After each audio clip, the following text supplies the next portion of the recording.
Hello students, आज का हमारा टॉपिक है मेथड्स ऑफ चार्जिंग। बच्चों, मेथड्स ऑफ चार्जिंग समझने से पहले हम एटम के बारे में कुछ बेसिक बातें जान लेते हैं। देखिए, मान के चलिए कि ये एक एटम है, उसके अंदर होगा न्यूक्लियस। न्यूक्लियस में कुछ n number of positive charges होंगे जिसे हम प्रोटॉन कहते हैं, और इसी के अंदर न्यूट्रॉन्स भी होते हैं। बच्चों, इलेक्ट्रॉन्स इसके अराउंड में रिवॉल्व करते हैं।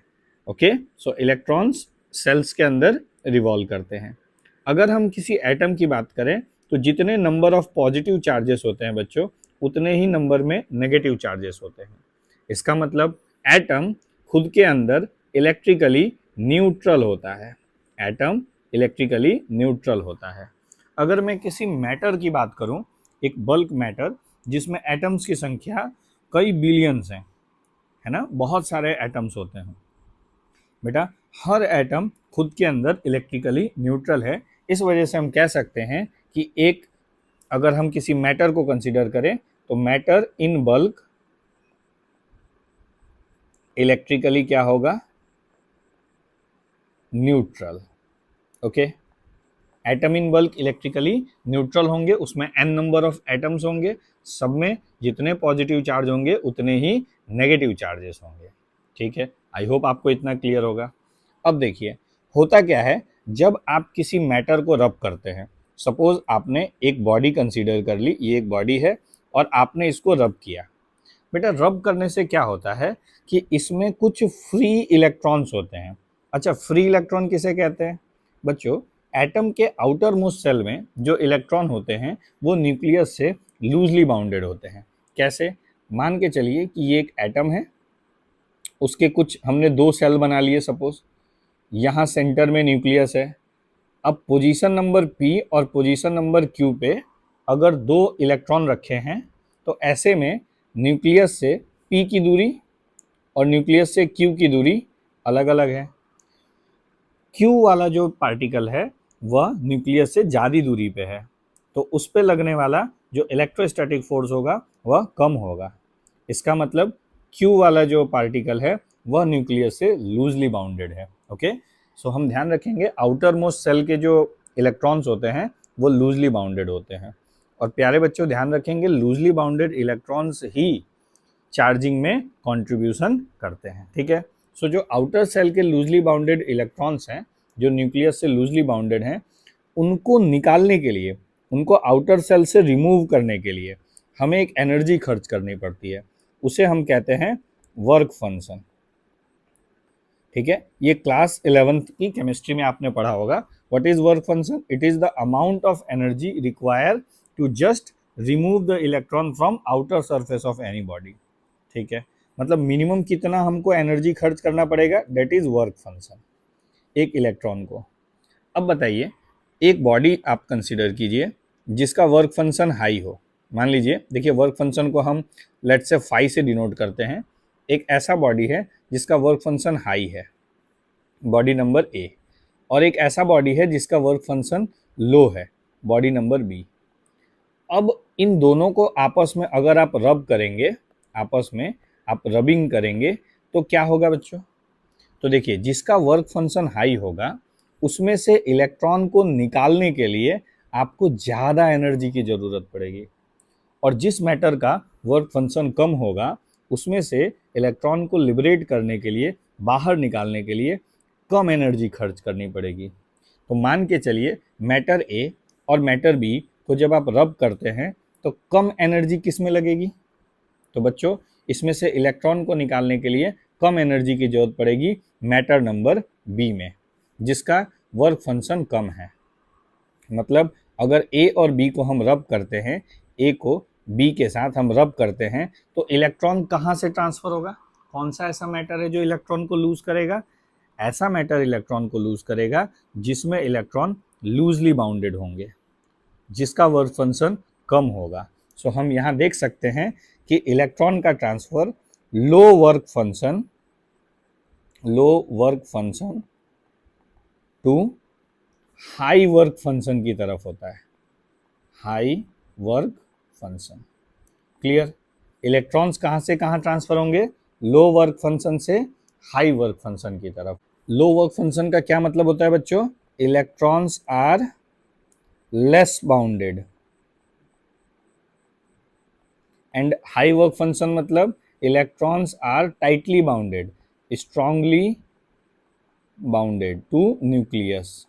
Okay, so electron are less bounded वाली कंडीशन से इलेक्ट्रॉन आर स्ट्रांग बाउंडेड वाली कंडीशन में चार्जेस ट्रांसफर होंगे। सो आपको मोटा मोटी समझ में आया होगा कि चार्जेस लो वर्क फंक्शन से हाई वर्क फंक्शन में जाएंगे। और ध्यान रखेंगे हमेशा इलेक्ट्रॉन ही ट्रांसफर होगा बच्चों। जब भी आप रबिंग एक्शन करेंगे तो electron is the particle which are going to transfer. Okay, suppose आपने एक मैटर लिया ए और एक मैटर लिया बी।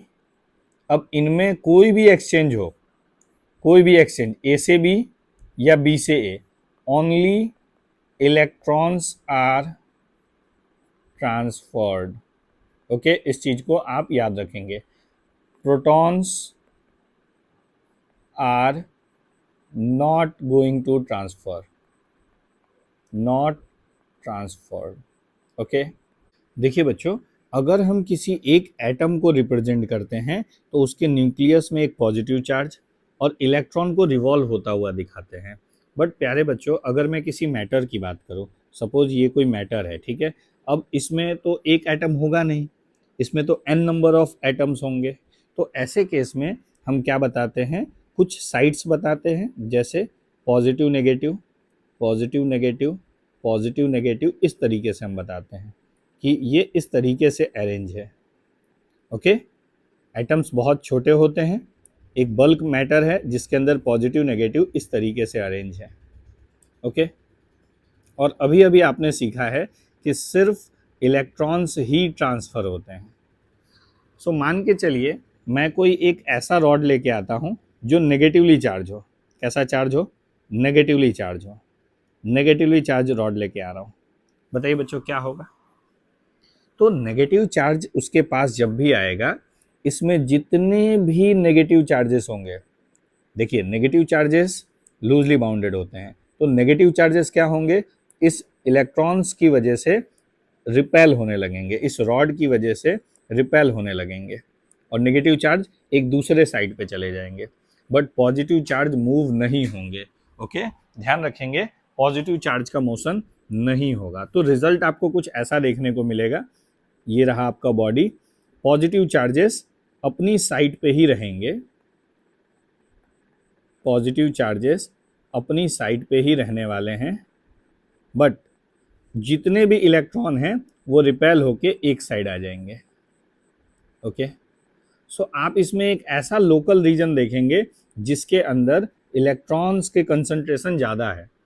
तो बच्चों, जिस रीजन में इलेक्ट्रॉन का कंसंट्रेशन ज़्यादा होगा उसको नेगेटिव रीजन कहेंगे, और दूसरे साइड जहाँ इलेक्ट्रॉन नहीं है वो कहलाएगा पॉजिटिव साइड। आपको समझ में आया होगा कि पॉजिटिव नेगेटिव हम किसको कह रहे हैं। मैं एक डायग्राम और यूज़ करता हूँ आपको ये समझाने के लिए। देखिए, सपोज ये एक मैटर है, इसमें इस तरीके से चार्जेस अरेंज्ड हैं, और जैसे ही सपोज इस बार हमने एक पॉजिटिव चार्ज लिया, अब देखिए पॉजिटिव चार्ज रॉड आने की वजह से क्या होगा?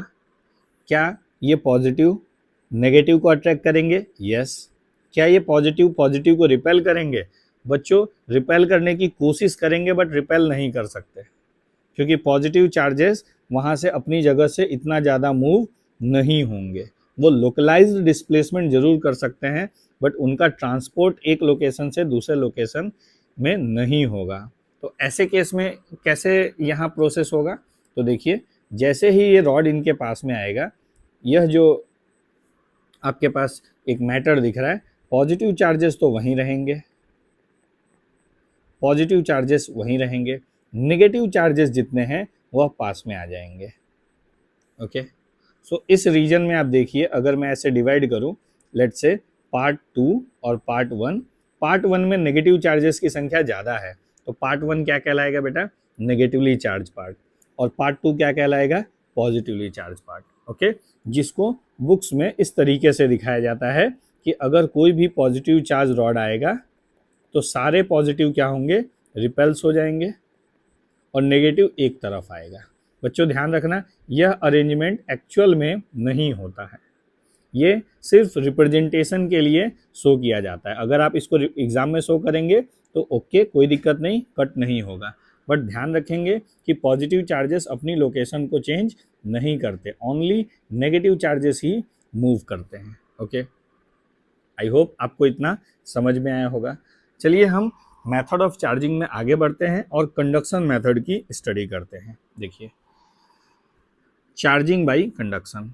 आप इसमें देख सकते हैं कि आपके पास एक सिस्टम दिया हुआ है, एक स्पीयर है, जो स्पीयर इलेक्ट्रिकली न्यूट्रल है। बेटा न्यूट्रल कहने का क्या मतलब होता है? न्यूट्रल का मतलब जितने पॉजिटिव होंगे उतने ही नेगेटिव होंगे। अब हमने एक नेगेटिवली चार्ज रॉड इसके पास लाया। देखिए मेथड कैसा है, charging by conduction. Charging by conduction में हम डायरेक्ट कांटेक्ट करवाते हैं, डायरेक्ट कांटेक्ट करवाते हैं। जैसे ही रॉड इस बॉडी से टच होगा, जितने भी फ्री इलेक्ट्रॉन्स हैं इस बॉडी में ट्रांसफर्ड हो जाएंगे। अब देखिए इस रॉड के अंदर टोटल कितने इलेक्ट्रॉन्स थे? तो इलेक्ट्रॉन्स की संख्या तो बहुत ज़्यादा होगी, बट फ्री इलेक्ट्रॉन्स कितने थे जो कि इस रॉड की चार्ज की वैल्यू को रिप्रेजेंट करते हैं? उनकी संख्या है -6। यहाँ पे कितने हैं? तो यहाँ पे 0 है। अब जैसे ही ये रॉड इसमें आया, रॉड इसमें कांटेक्ट में आया, क्या हुआ? कांटेक्ट में आने की वजह से लूजली जो बाउंडेड इलेक्ट्रॉन्स होंगे वो सीधे सीधे इस बॉडी के अंदर ट्रांसफ़र हो जाएंगे। तो देखिए अब इसके पास -3 और इसके पास भी -3 चार्जेस हैं। बच्चों हमने पिछले वीडियो में देखा था कि चार्जेस कंजर्वेशन को फॉलो करते हैं। आप देख सकते हैं कि प्रोसेस के स्टार्ट में नेट चार्ज -6 + 0 डेट मीन्स -6 है। प्रोसेस ख़त्म होने के बाद भी टोटल चार्ज -3 + -3 कितना है? -6। तो चार्जेस कंजर्व हैं। बच्चों इस प्रकार से हम एक बॉडी को दूसरे बॉडी से चार्ज करते हैं by the method of conduction. इसमें हम डायरेक्ट कांटेक्ट का यूज़ करते हैं। ओके, चलिए बच्चों इसको एक दूसरे एग्जांपल से हम समझने की कोशिश करते हैं। मान के चलिए हमारे पास एक बॉडी है A जिसके ऊपर टोटल चार्ज है Q, एक दूसरी बॉडी है B इसके ऊपर भी चार्ज है Q, और एक तीसरी बॉडी है C जो कि न्यूट्रल है। अब मान के चलिए C बॉडी को A बॉडी से अगर टच करवाएंगे, डायरेक्ट कांटेक्ट में लाएंगे, तो क्या होगा? यहाँ कौन सा मेथड यूज होगा बच्चों? Charging by conduction. So A को अगर हम C से कांटेक्ट में करेंगे तो दोनों में चार्ज इक्वली डिवाइड होगा। सो इसके ऊपर चार्ज इनिशियली कितना था? Q, इसके ऊपर चार्ज था 0, तो टोटल चार्ज कितना हो जाएगा बच्चों? अब A के पास चार्ज होगा Q/2 और C के पास चार्ज होगा Q/2। ओके, नाउ अब मान के चलिए इस चार्ज बॉडी C जो कि पहले न्यूट्रल था, अब उसके पास चार्ज कितना है? Q/2। इसको अगर हम B के साथ कांटेक्ट में लाते हैं तब क्या होगा? तो देखिए चार्ज बॉडी B जिसके ऊपर चार्ज है Q और चार्ज बॉडी C, अब इसके ऊपर चार्ज है Q/2। अगर इन दोनों को हम कांटेक्ट में लाते हैं तो क्या होगा बच्चों? B के ऊपर कितना चार्ज आएगा, C के ऊपर कितना चार्ज आएगा, कैसे पता करें? तो हम इन दोनों को ऐड कर देंगे Q + Q/2 और इनको हाफ हाफ डिवाइड कर देंगे। कितना हो जाएगा बच्चों? Q + Q/2 3Q/2 divide by 2 means 3Q/4। सो अब इसके ऊपर भी चार्ज है 3Q/4 और इस पे भी चार्ज है 3Q/4। बच्चों ये कॉन्सेप्ट बहुत इंपॉर्टेंट है, कई न्यूमेरिकल्स में ये कॉन्सेप्ट काम में आता है। ओके, इतना आई होप आपको समझ में आया होगा। चलिए अब हम बात करते हैं मेथड ऑफ इंडक्शन की। बच्चों चार्जिंग बाय इंडक्शन को नॉन कॉन्टैक्ट मेथड भी कहा जाता है, नॉन कॉन्टैक्ट मेथड भी कहा जाता है। इसमें हम एक बॉडी को दूसरे बॉडी से डायरेक्टली कांटेक्ट में नहीं लाते हैं। हमने यहाँ पर एक न्यूट्रल स्फीयर लिया है, फिगर नंबर 1। इस न्यूट्रल स्फीयर में जितने पॉजिटिव चार्ज हैं उतने ही नेगेटिव चार्ज हैं। अब हमने क्या किया? एक नेगेटिवली चार्ज रॉड को उसके पास ले गए। प्यारे बच्चों मैंने कुछ देर पहले ही आपको समझाया था कि पॉजिटिव चार्जेस अपनी जगह से मूव नहीं होंगे, नेगेटिव चार्जेस मूव होंगे। क्यों? क्योंकि रॉड कैसा है बेटा? नेगेटिव। सो इस स्पीयर के जितने नेगेटिव चार्जेस होंगे वह एक दूसरी तरफ आ जाएंगे due to force of repulsion, और पॉजिटिव अपनी साइड्स पे ही रहेंगे। बेटा इसको कहते हैं redistribution of electron. Electron redistribute हुए और वह इस स्पीयर के एक साइड पे आ गए। ओके, फिगर नंबर सी में आप देख सकते हैं कि जैसे ही इलेक्ट्रॉन एक दूसरी साइड पे आए, हमने क्या कर दिया, उन्हें ग्राउंडेड कर दिया। ग्राउंडेड करने का मतलब अर्थिंग कर दी। अर्थिंग करने से क्या होगा बच्चों, अर्थिंग किया कैसे, एक कंडक्टर लिया और उस कंडक्टर को सीधे ग्राउंड में कनेक्ट कर दिया। अब जितने भी इस साइड में एक्सेस ऑफ इलेक्ट्रॉन हैं वो कहाँ चले जाएंगे, ग्राउंड के अंदर। सो मूवमेंट ऑफ इलेक्ट्रॉन किस डायरेक्शन में गया बच्चों, ग्राउंड के डायरेक्शन में गया। ऐसा क्यों हुआ, पॉजिटिव चार्जेस क्यों नहीं न्यूट्रलाइज हुए, क्योंकि देखिए ये रॉड इसके साथ कांटेक्ट में है, तो इस रॉड ने क्या किया, पॉजिटिव को तो अपनी तरफ अट्रैक्टेड रखा। ठीक है, सो जितने भी एक्सेस नेगेटिव चार्ज थे वो वायर के थ्रू ग्राउंड में चले गए। ठीक है बच्चों, अब हमने क्या किया, उस रॉड को वहाँ से हटाया और अर्थिंग को भी डिस्कनेक्ट किया। ऐसा करने से इलेक्ट्रॉन्स वापस रिडिस्ट्रीब्यूट हुए। अब फिगर नंबर 4 में आप देख सकते हैं पॉजिटिव चार्जेस की संख्या है +5 और नेगेटिव चार्जेस की संख्या है -2।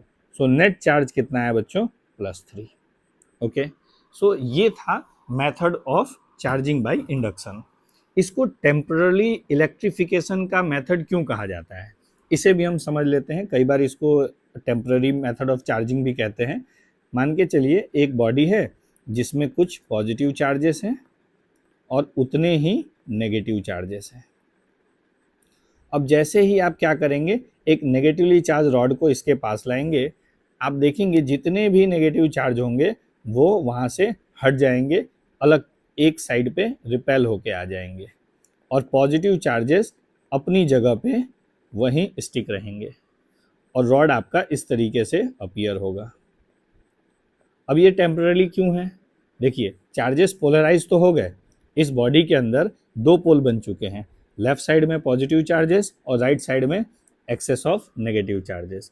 अब जैसे ही आप इसको रिमूव करेंगे वापस चार्जेस रिडिस्ट्रीब्यूट हो जाएंगे, वापस ही आपको इस ओरिजिनल कंडीशन में देखने को मिलेंगे।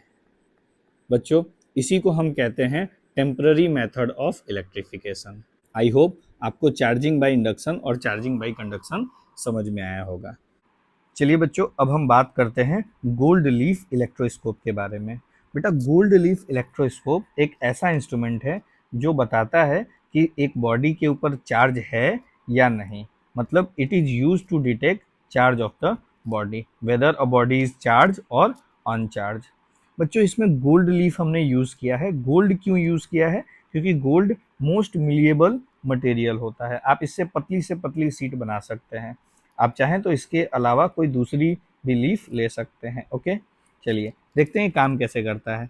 मान के चलिए कोई चार्ज्ड बॉडी आप इसके पास में लाते हैं, लाइक पॉजिटिवली चार्ज बॉडी आप इसके पास लेके आते हैं, तो क्या होगा, यहाँ पे आप देख रहे हैं एक डिस्क देख रहे हैं, यहाँ पे एक रॉड है और यहाँ पे एक लीफ लगी हुई है। इसके ऊपर जितने भी नेगेटिव चार्ज होंगे वह उस रॉड की तरफ अट्रैक्ट होंगे। कैसे, यहाँ पे माइनस माइनस माइनस सारे अट्रैक्ट होंगे यहाँ पे, और पॉजिटिव चार्जेस अपनी साइड पे ही रहेंगे। तो बताइए नीचे की तरफ कॉन्सेंट्रेशन किसका ज़्यादा हुआ, पॉजिटिव चार्जेस का, और ऊपर की तरफ डिस्क की तरफ किसका कॉन्सेंट्रेशन हुआ, नेगेटिव चार्जेस की तरफ। तो जैसे ही आप नीचे की तरफ ऑब्जर्व करें तो हम इसको ऐसा बना सकते हैं, ये एक रॉड लगी हुई है और यहाँ एक लीफ है, दोनों के ऊपर कैसा चार्ज आ चुका है बच्चों, पॉजिटिव चार्ज। तो लीफ थोड़ा सा रिपेल होगी और ज़्यादा रिपेल होगी, रिपल्सन इस रॉड के ऊपर भी लगेगा, बस हमने इस पर्टिकुलर इलेक्ट्रोस्कोप में इस रॉड को फिक्स कर दिया है। तो लीफ आपको अवे जाती हुई अपीयर होगी, इसका मतलब कि ये बॉडी चार्ज बॉडी है। कैसे पता चला चार्ज है, क्योंकि इसमें रिपल्सन आ गया। ओके, अगर आप इसके नेगेटिव चार्ज बॉडी लाते तो इसी प्रकार से क्या होता, जैसे ही एक नेगेटिव चार्ज रॉड इसकी तरफ आता, एक डायग्राम हम बना के समझने की कोशिश करते हैं। एक नेगेटिव चार्ज रॉड इसके पास आता तो इस डिस्क के ऊपर कैसी पोलैरिटी बनती बच्चा, पॉजिटिव पोलैरिटी बनती, और कॉन्सेंट्रेशन ऑफ नेगेटिव चार्जेस कहाँ जाते, नीचे की तरफ, कुछ ऐसे। नेगेटिव चार्जेस इस तरीके से आते हैं। फिर से यहाँ हमको रिपल्सन देखने को मिलता है। तो हम देख सकते हैं अगर पॉजिटिव रॉड लाओ या नेगेटिव रॉड लाओ, हमें रिपल्सन देखने को मिला। ये रिपल्सन क्या शो कर रहा है, वहाँ इलेक्ट्रोस्टैटिक फोर्स है। इसका मतलब क्या हुआ बच्चों कि जो रॉड हम पास में लाए हैं वह चार्ज रॉड है। इसी प्रकार से इलेक्ट्रोस्कोप वर्क करता है। ओके, आई होप आपको समझ में आया होगा। Thank you.